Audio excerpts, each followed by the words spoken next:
Robin, could I just ask you to explain to us the history of the pieces that RAREculture is offering? Well, I've taken very old vintage watch movements that were totally discarded from their owners. Each one was owned by someone and they were discarded. And I've taken these and made them current. They're from the 30s, 40s, and 50s, and I've made them current. I've made them beautiful. And I kind of call them high-tech antiquity because the workings, the craftsmanship from that era was so beautiful that today it has a high-tech kind of look, and it is an antiquity. So I've brought back, I've recycled, it's green. I've been fortunate that I have just a few suppliers, people that are in the watch business, watch repair business. They save these. They save many of these for various parts that they could use in fixing a watch.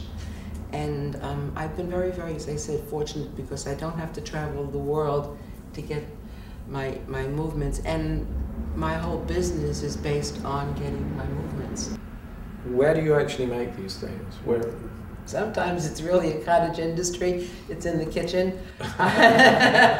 Sometimes when I need to, but I do have a little country home in northwest New Jersey, and I do have a studio up there, and that's where I sit and I work and I make them beautiful. And they don't come to me shining and beautiful and clean.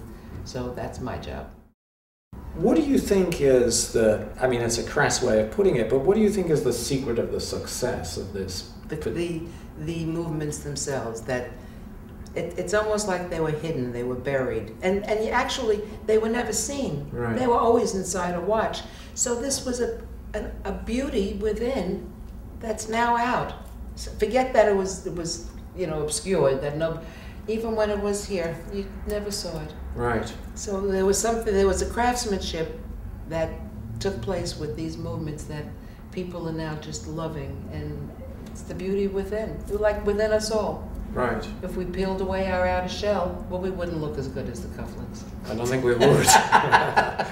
I mean, you briefly mentioned the fact that they are a kind of recycling, aren't they? Totally. And so in a way, by continuing to make them, you are performing a kind of ecological function. Totally. I'm taking them right from obscurity to RAREculture.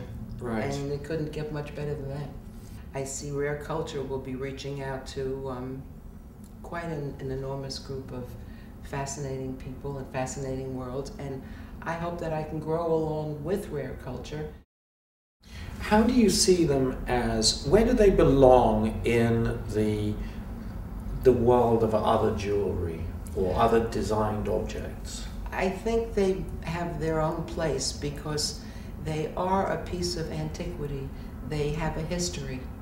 I do many trunk shows, and I have a one-on-one with customers, and I see they're captivated with them, and they're captivated that they had a life, and now they have a new life. And I just see them continuing because people that love watches or mechanical things are very, very taken with them.